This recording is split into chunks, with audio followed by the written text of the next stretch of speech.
Hi there, I'm Seth Juarez, and I'm in Cambridge, England.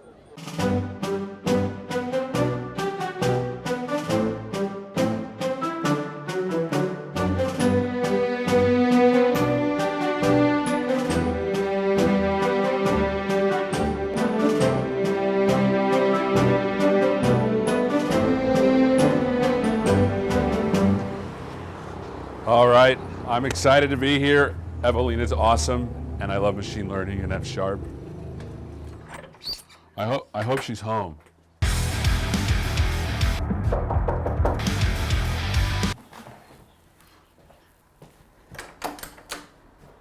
Evelina, hello. How are you? It's so Come good to in. see Yeah, you. It's nice good to to see see you. you. How's everything going? Oh, very well. All right. Well, what are you doing in Cambridge? I came here because you are an F# person and a machine learning person, two of my favorite things. And so I was hoping you could help educate me. Yeah, I'd be happy to help. Let's do it. I am so excited to learn this stuff because, like, maybe some of you don't know, I'm a college dropout and I love machine learning and I want to learn some F#. So hopefully she has some good stuff for us. So, Seth, I heard you want to learn about machine learning. Oh my goodness! Look, this was my first book, and when I saw Bishop the first time, I had like a fangirl moment because I was really excited. This book was my first machine learning book. This was my first machine learning book as well. Oh, so fantastic. this is my favorite. And then we have a whole bunch of other ones. Do you know any of these people? Because it looks like these were done at Cambridge. Yeah. Well, I knew this person, and I know this guy who wrote this, and I met people who wrote this. So that's the great thing about Cambridge. I know. I'm so excited. And then how these books are they like $1,000? Because these books in the U.S. are very expensive. Well, not that much. Just go to the Cambridge University bookshop and buy them. I'm excited. All right, well, let's get started. Why don't you come Yeah. around and show you what you got? So you start learning the books. Yeah, I'll start with these, and then you'll show me these, okay? And then we can talk. So what do we got going on here? Well, I was playing recently with some Stack Overflow data. Okay, which is huge, right? Yeah. Stack Overflow actually allows you to download their entire data dump, which is amazing. Okay. So thank you, Stack Overflow. Yeah. And I downloaded the data and I started playing with it to see something about the F# community or about programming communities in general. Mm-hmm. And I put it into Azure Notebooks, Okay. which I think is a very nice way of exploring data interactively. So what's Azure Notebooks for those that don't know? Well, it's normally it's Jupyter Notebooks. Okay. So I've heard of Jupyter it, actually stands for for Julia, Python, and R. Oh. But in Azure, you can create notebooks by basically creating a notebook. Let's call it a demo. Okay. And now we can set a language. Oh. And we can use either Python, R, or F#. Is F# a new addition, or has it always been in there? It's a new addition. Oh, that's awesome. Okay. So it was originally a community effort to create iF# notebook, and now it has been integrated in Azure Notebooks as well. So is this for exploring data mostly, or is it for doing models, or what is it for? I think you can do basically anything in there, Okay. because you can download the notebooks locally and work with them. And the only difference is that you are working in a browser, basically, and you are typing in code, and you see the results directly underneath. Oh, let's see. So if I do... So now I'm typing F# code, and I will evaluate the cell, and I should print the result.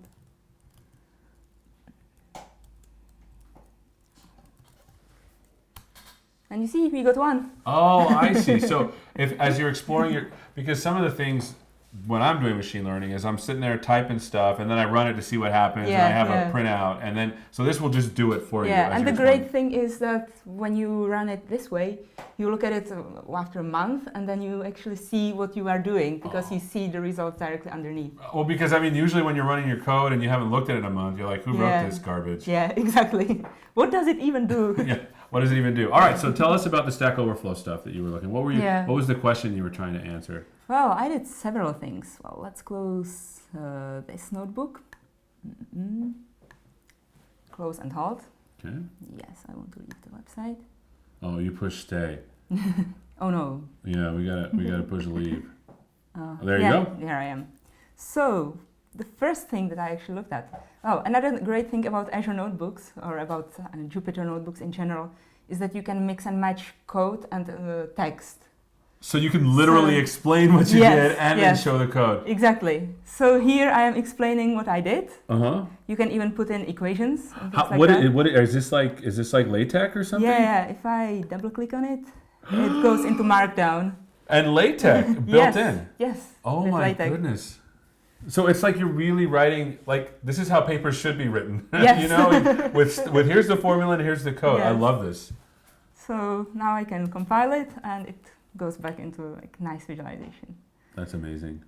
So I will first download dependencies because that takes a little bit of a while. And Packet is like NuGet but for F#, right? That's not really true. Tell me, because I've got it wrong. I want to know the difference. So you can get packages from NuGet, Sure. right?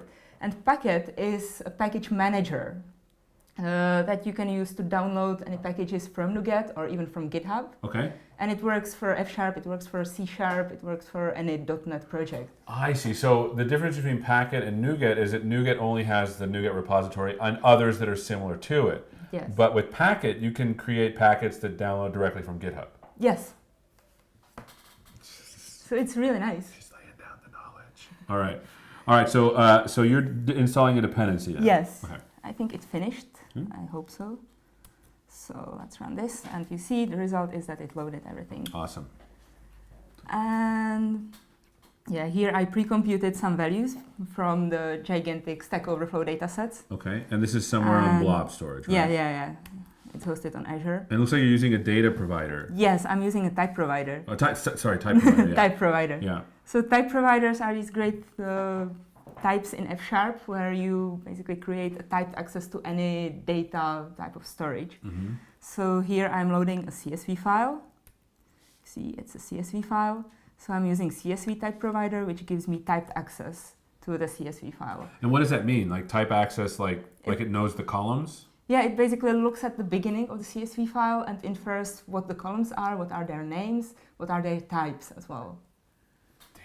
I mean, usually for those that do other languages, which we will not mention, usually you would have to parse the CSV file, you would have to read the columns, then you would have to check the types of all of the things in the list, and then...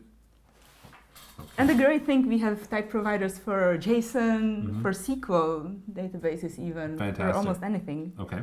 So it shouldn't be highlighted in red, but I think sometimes it takes a while until everything loads into the notebook. Sure. So here I was just looking at the number of rows. Okay. And it's 3,000. Okay. What is that arrow? Is that an operator? Oh, this is just a fancy font. It's basically a vertical bar and got it. Larger equal or larger. And sign. it just makes it look like that? Yeah. That's pretty. So it's basically creating ligatures for code. Is this something that the F# people put into the notebook so it looks like that? Yes. Okay. It's a font called Fira code, and it creates sometimes things like not equal. It changes it to the non-equal sign. Larger or equal. It changes into the larger equal sign. See, with LaTeX and with all of this involved, like, I don't know why people don't stay. I could read these papers really easily. Because when I used to read papers, it's like, okay, I got to read the summary, and then I got to read the conclusion, and I had to do it in this order, and then I had to read the middle and figure out what their notation was. It was just, well, you know this better than I do now. Okay. So now it caught up, and now we have everything. So I can even look at the data. So I will explain what the data actually mean. But you can see that I have autocomplete here. Oh my goodness. And I can even do seek.map. And I will put in a lambda function. And if I do it does the arrow too. Yeah. If I do x dot, you see now these are the columns that I have in my CSV file. That's nice. And it even tells me that tag is a string and the weekend ratio is a decimal.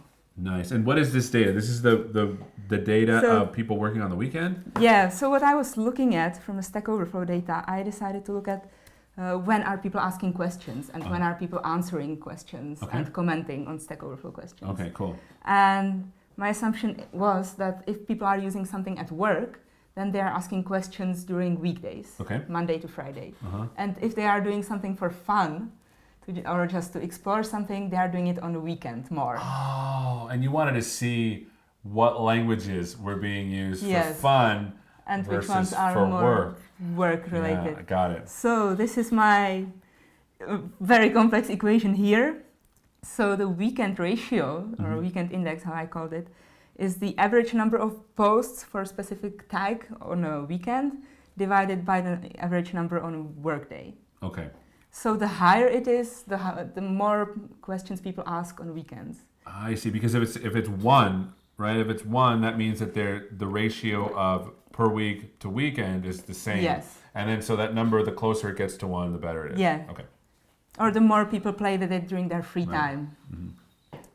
So this basically tells you which technologies are hot. That means people want to experiment with them and play with them. Oh, okay. That's awesome. And which ones are very, very enterprisey and no one touches them on a weekend when they can avoid that.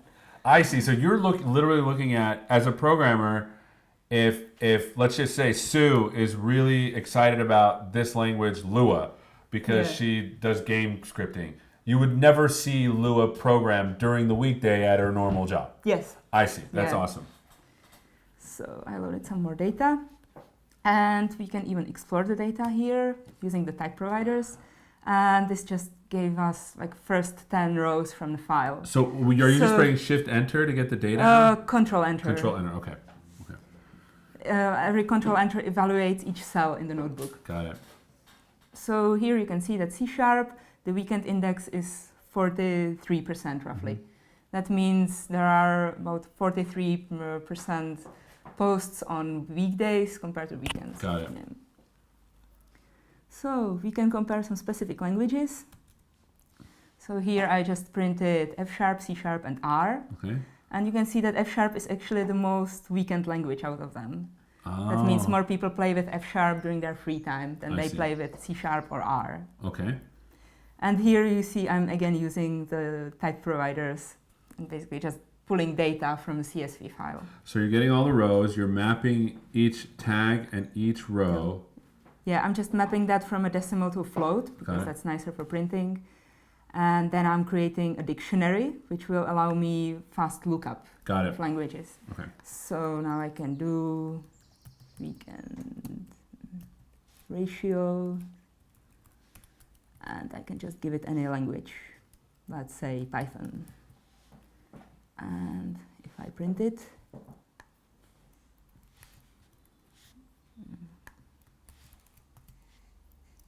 let's go with Python. I'm not sure if that's the right tag, but yeah, you see Python has 60%. And so it looks like Python and F# are more used on the weekend than they people are. People ask more questions and interact with the languages more on the weekend than with C# or R. Which makes sense, because when I want to hack something together, I'm usually in Python or F#, right? So, and then I decided to look at the most weekend technologies and the most weekday technologies. Okay. I looked at only the tags that are used quite often. That means they have at least 5,000 posts with them. So what's your guess? What's the most weekend technology on Stack Overflow? I'm going to guess it's F#. No, it's Minecraft. What? Oh, I see. Because I was considering only things that are like programmery things, but Minecraft is the most weekend technology. That makes sense. The second one is lightweight Java game library. And SFML, it's a simple and fast multimedia library that people use to actually program games as well. Okay. And then there is D language and Pygame. Isn't D like some C derivative? I'm not even sure, to be honest. But it looks like the majority of the weekend things are gaming types. Yeah. Okay, which kind of makes sense. Yeah. So what's your guess? What's the most weekday thing? C#. Oh, we're way off. Oh, no. It's SQL Server Reporting Services 2008. Oh, my goodness. And then Infragistics, SSRS, and so just like the kind of like real enterprisey like stuff. I see. So you see, it makes sense intuitively even. That's awesome. Yeah. So then I decided to compare some technologies basically visually, do some plotting. Mm-hmm. So in the F# notebooks, we use Plotly usually for plotting. Okay. And what's Plotly based on? It's JavaScript library. Okay. But you can use it from Python, you can use it from R, and you can use it from F# as well. Cool. Mm-hmm. Now I'm just waiting for everything to evaluate. So the thing that you're going to be doing then is you're going to be comparing a lot of these languages. Yeah. Okay. To just see how they compare. So here I decided to compare functional languages. Okay. So F#, Scala, Clojure, Haskell, Erlang, OCaml, and M. And that's the ratios that you're looking at. Yeah. So the higher, the more weekend it is. Okay. So you see Elm is the most weekend language out of them all. Interesting. So that's the language people like to play with. It's a very friendly language, so I'm not surprised. I've never looked at Elm. You should. Well, you can look at F# instead and use the... have you heard about Fable? No, what's that? That's basically a way of compiling F# code into JavaScript. Oh, really? Yeah. Okay. And we have some basically Elm-inspired frameworks for Fable, where you can write things in the Elm style, which is very nice and very functional, but in F#, and then just compile it into JavaScript. I feel like I need to be writing this down. Are we recording this? I hope so. Oh, yeah, okay. All right. And the second most weekend is actually Haskell. So my advisor... that's other people who want to do something functional and they feel like they should be doing Haskell, they usually do it in their free time. My advisor based on my data. wrote a book called Yet Another Introduction to Haskell or something like that. It's really good. He loved Haskell, so this is cool. Yeah. So actually F# is quite enterprisey among functional languages. But it's more fun than Scala and than Erlang. I looked at Erlang one time and my head was hurting after I understood like how it was. It's a very different concept. Very different, yeah. But it's been around forever. Yeah. Okay. But Erlang is actually the most enterprisey out of these languages that I was comparing here. Okay. And by enterprisey you mean? That more people ask questions on weekdays compared to Got weekends. it. So then I decided to create some nicer plots as well. So this is like a better Plotly plot, where I even have a bar for or threshold for the 1 ratio. It means if it's over 1, it means people are asking more questions on a weekend than they are asking during weekdays. Got it. And Elm was the one that... Yeah. And now we can compare even data science related languages, for example. So now I just put in some various languages. So F# seems to be quite a lot of fun among all these languages. People are asking more F# questions on weekend than they are asking R or Python questions. Okay. And the most enterprisey or weekday languages or technologies, SAS and Excel.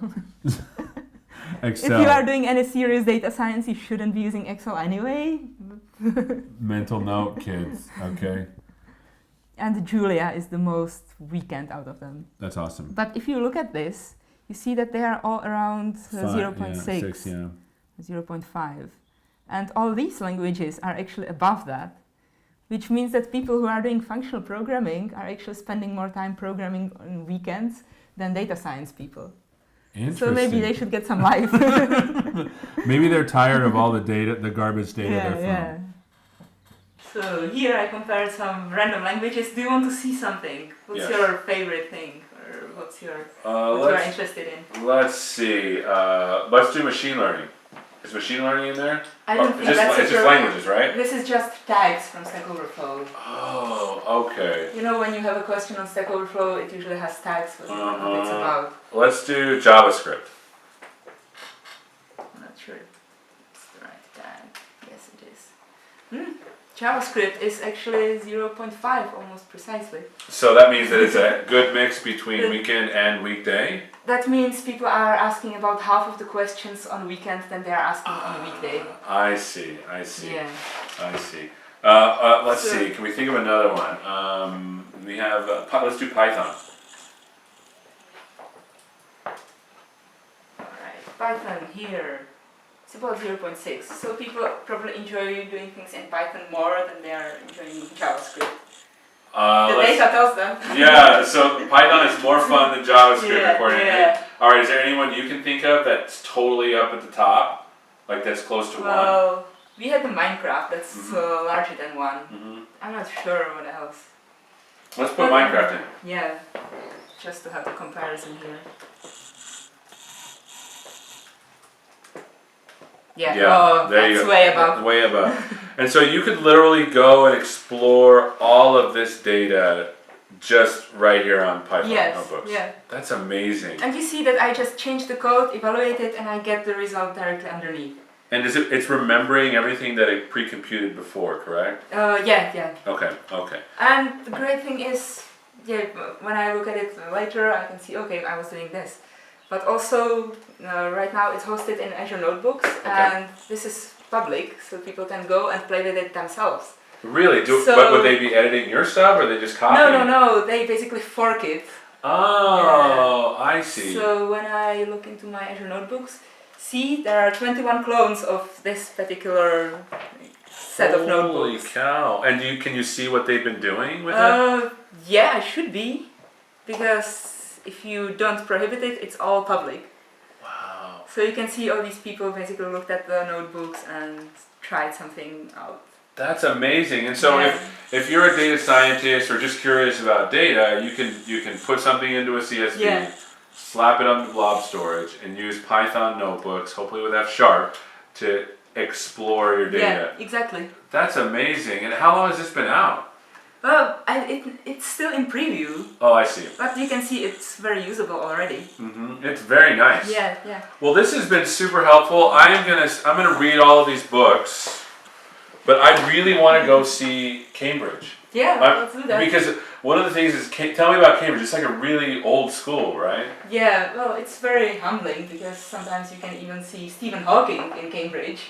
We get to see it. I will literally wet myself if we see Stephen Hawking. Well, I've been living here for 6 years and I've seen him 2 times.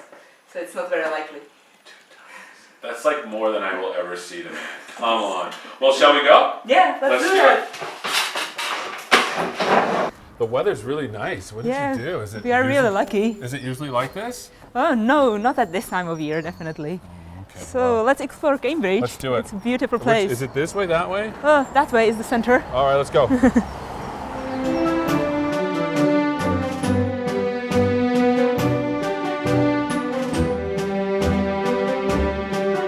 All right, Evelina.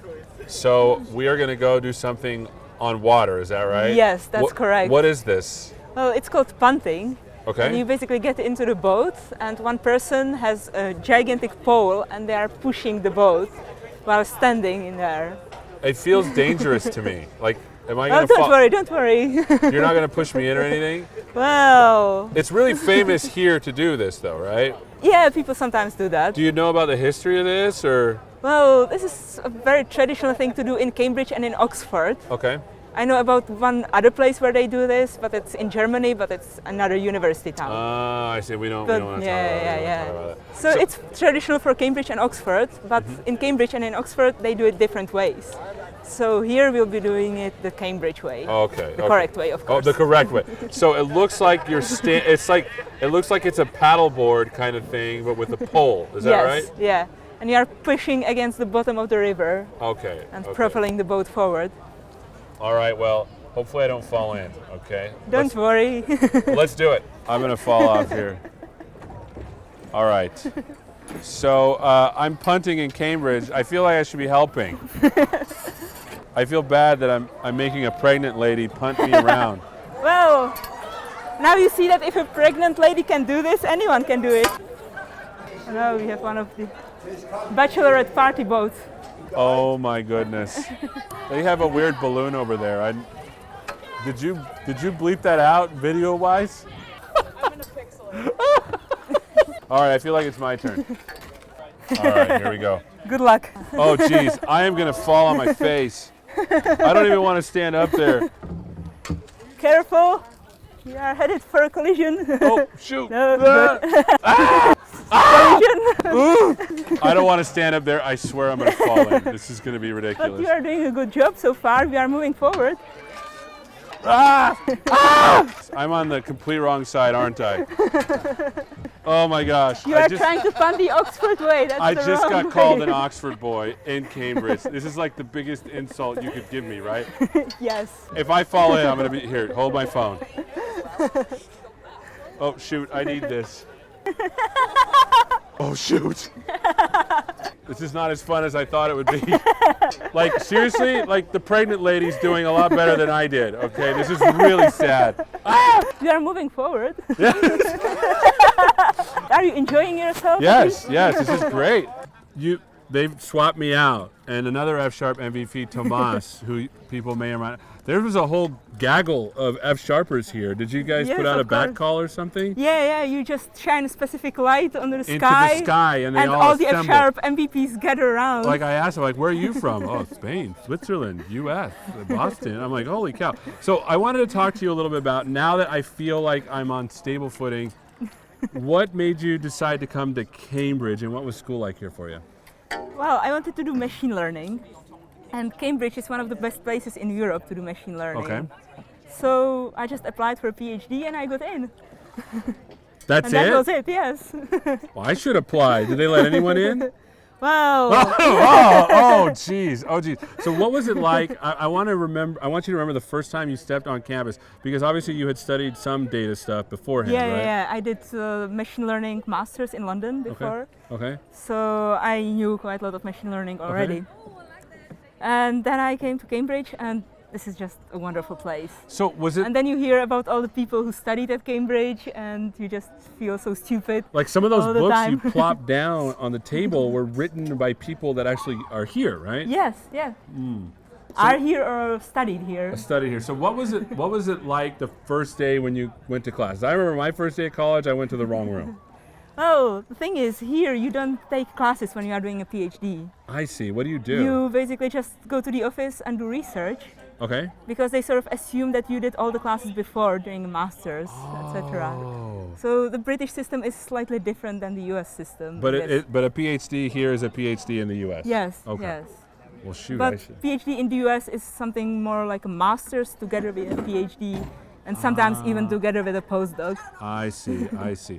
So what was your first area of research that you did when you came here? Well, I sort of applied for a PhD into a biomedical biostatistics department. Okay. So because I was interested in machine learning applied to something that's generally helpful, Okay. and doing biomedical research is something like that. Okay. So I went there, and basically we started working on problems. Okay. At the time when I started, we actually were collaborating with some biologists that were doing research on tuberculosis. Okay. And they had problems integrating data from different experiments together. Oh, I see. So I designed some methods to do that. Oh, I see. So what was your dissertation on? My dissertation, I can tell you the name if I remember correctly. Okay. Because you finished It like a was- year ago, right? Yeah. Okay. And I finished my dissertation over 2 years ago almost. Wow. So the title was Bayesian non-parametric integration of heterogeneous biomedical data sets. Okay. So let's start with the first word, Bayesian. Yes. Bayesian is a probabilistic approach to looking at posteriors and priors, Yeah, right? that's correct. Okay. That's correct. Okay, so what does that mean? Because I said that, and I try to sound super smart and use words that like people would know. What does that actually mean?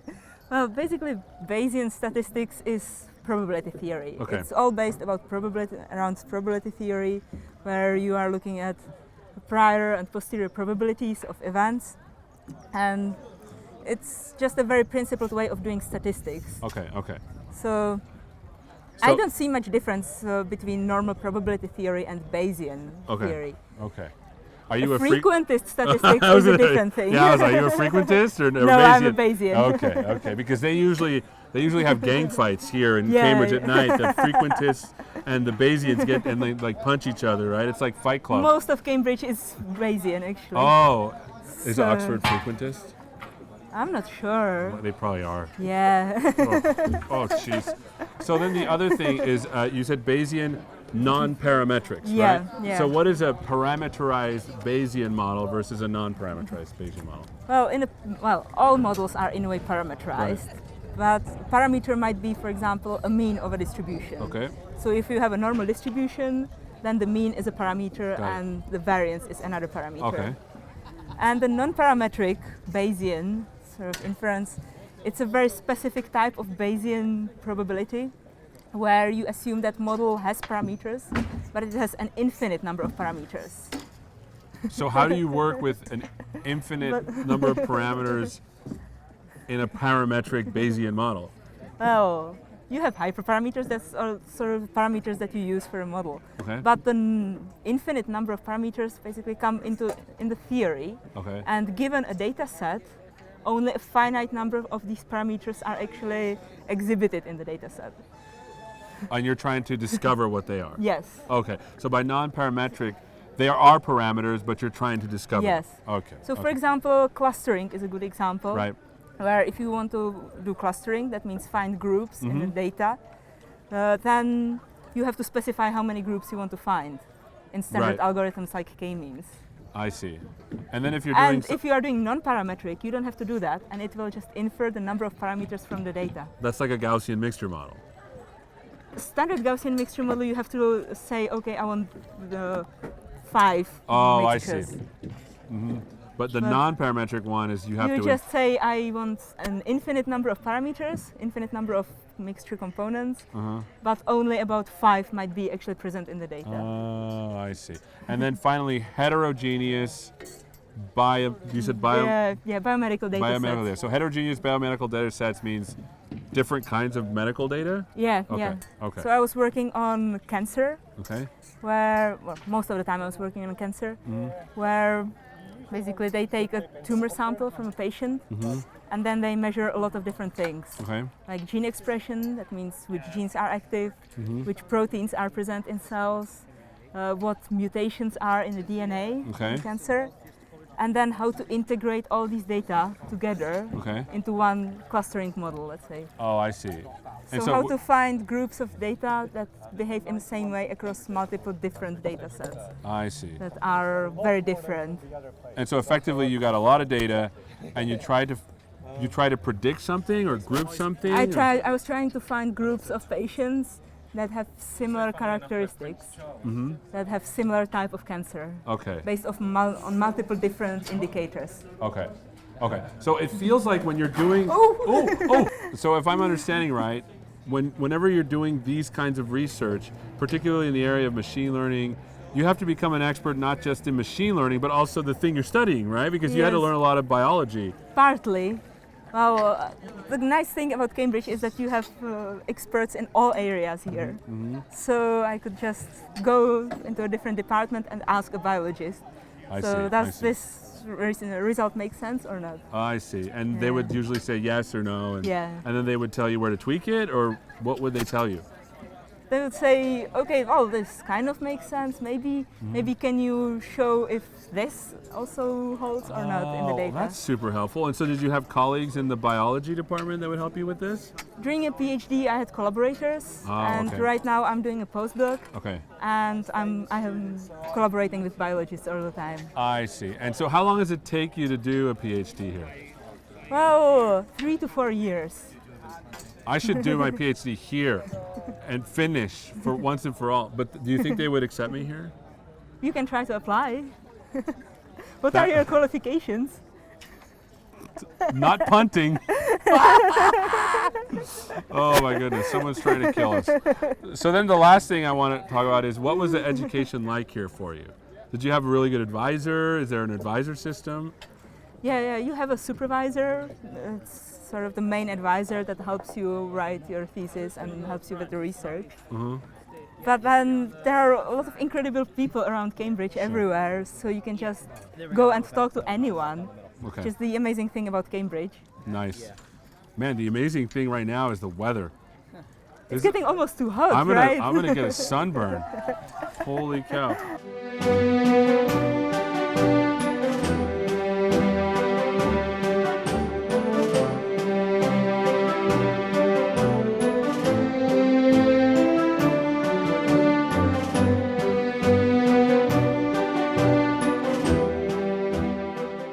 We are at this place called the Eagle that you said we really needed to go to, right? Yeah. Tell me about this place. It's a very traditional Cambridge pub. Let's Are stand you over okay? here. Yeah, I almost died here. So it's a traditional Cambridge pub? Yeah, it's one of the very traditional Cambridge pubs. It was founded in the 17th century. Oh my And goodness. it's been in operation ever since. And it's actually the pub where Crick and Watson What? announced that DNA is a double helix. Did I pause too long? Because that's amazing, right? So this is where Yeah. Watson and Crick announced Yes. the DNA double Yes. helix. And this is where probably they went to discuss things anyway. Oh my goodness. Well, Because they were actually working around the corner in the Cavendish Laboratory. which is just around the corner. Yeah, Okay. Well, I'm excited to go in. Let's go. yeah, let's do it. Okay, so we are at the Eagle right Yes, now, that's correct. where, like you said earlier, Watson and Crick invented a whole DNA thing. So my question for you is, we talked a little bit about how you got started, we talked a little bit about your research, and we talked a little bit about like some of the cool stuff you do now. What's in the future for you? Two things I want to ask you. What's in the future for you? And then number two, if people are interested in this kind of field, what advice do you have for them? So future, what are your long-term plans here? Well, I would definitely like to stay in machine learning because that's where all the cool stuff is happening right now. I'm not sure I will stay in biomedical research because the cool thing with machine learning is once you know the algorithms, you can just apply them to anything you want. Right. Because it's still the same mathematics, you just choose a different domain. It's true. It's true. So, what advice do you have for people that want to get into this field? Well, to get into machine learning, I think the good things are, for example, start with something like Kaggle and do one of their competitions, or they even have like example competitions. So for people who don't know Kaggle, it's a machine learning competition website where they have all sorts of problems, and you basically just take their data and submit your solution, and they evaluate it. Have you done a lot of Kaggle? Not really. Well, when I was doing my master's in London, we actually had some mini Kaggle competitions among our class. I see. So that was a lot of fun. Awesome. So do Kaggle. Yeah. But if someone's afraid of the mathematics, I mean, what do you have to say to them? Well, machine learning or data science in general, it's a very broad field. So if you say data science, it can mean a lot of mathematics, but it can also mean databases, for example, I see. which a lot of people are more comfortable with. So basically I think my advice for people who wanted to get into this field is to find some interesting problems and then just look for methods that could work for that problem. Because to have something that motivates you, I think that basically makes everything much simpler. So the stuff I was showing you earlier with the Stack Overflow data, I think that's a good example because everyone knows Stack Overflow, everyone uses Stack Overflow, so people know the domain, and to just play with the data and get some insights from that, that's very rewarding.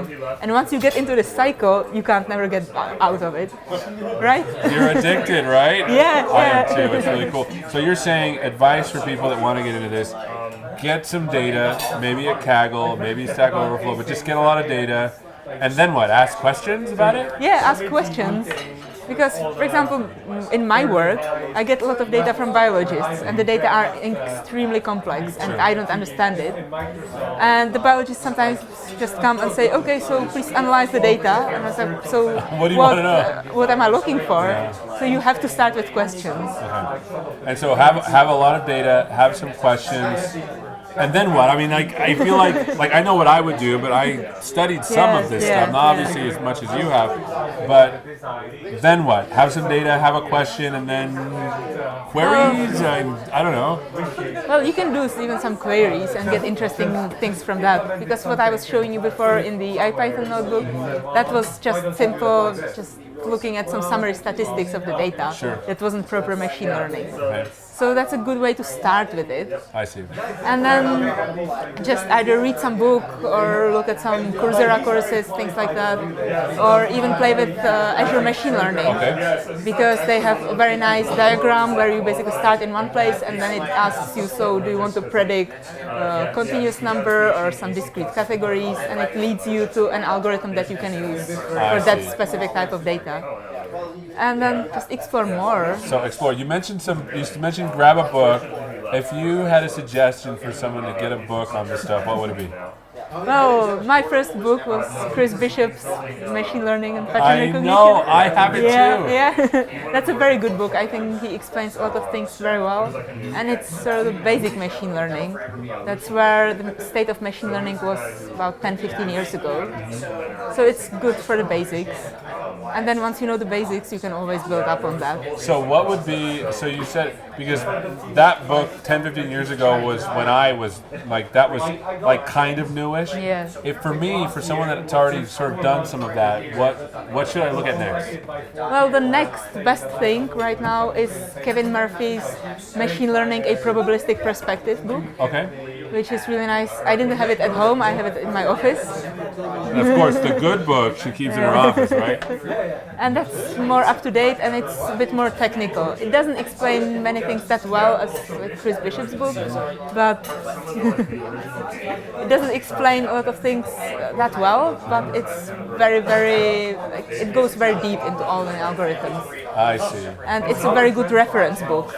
You want you want derivation of an algorithm? Look at that. Yeah. So the name of the book again? Machine Learning, a Probabilistic Perspective. A Probabilistic Perspective. And then there was one that you showed me from a gentleman from Cambridge that goes into the foundations. What was that called? It's inference, information theory, and machine learning. And that gets into sort of the rudiments of what's at the base. Yeah, it basically derives all the basics, but from a slightly different perspective. He looks a lot at like information theory, things like coding, and how does it relate to machine learning. Awesome. Well, hopefully our food comes soon because I am ready to eat. All right, so the food is here. Yeah. What did you get? Well, I got Plumman's lunch, which is a very traditional English sort of lunch thing. So I have some bread, some coleslaw, some cheese, an apple, and salad. And what about you? I, of course, had to get the fish and chips. I'm really excited. Fish and chips. Chips. So I'm really excited. I think we should totally dig in because I'm starving. With mushy peas. Oh, that's right. Mushy peas. Mushy peas. And why are they called Very mushy traditional. peas? Because they smush them, right? They make them in a very strange way. I don't even have any idea how they make them. There's people outside, they take their shoes off and they stomp on the peas, is what they do, I think. I mean, it's kind of how they make wine. Well, they taste like it, to be honest. All right, well, let's dig in. Sorry. Yeah.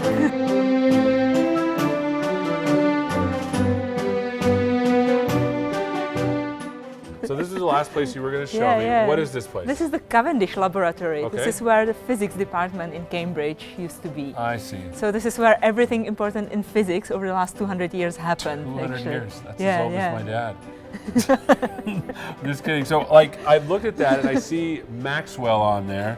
Yeah, he Like, was he the was first professor here, actually. Oh my goodness. And so are they still doing physics here? No, they actually moved to a different place, and since they moved, they didn't receive a single Nobel Prize. Well, that's what they get. Well, Yeah. can I just say, it's been amazing hanging out with you. It's been amazing learning about Packet, F-sharp, all that cool stuff you did on F-sharp notebooks. It's been wonderful walking around Cambridge, doing some punting, and then having a really good meal here. So with that, I think I'm going to say goodbye and just say thanks for letting me come here to Oxford. I mean, hold on, wait, no. So what I mean is, look, listen. I know there's like a weird thing between you and Oxford and Cambridge. So I'm in Cambridge. I was just watching Harry Potter, and so I'm a little jet lagged. And then there was this thing that happened, you know, on the plane where the stewardess gave me this food, and then it didn't set really well, and I had to go to the toilet a lot. It was really embarrassing. And so I think maybe that's affecting a little bit of what I'm doing. Next on the MVP show.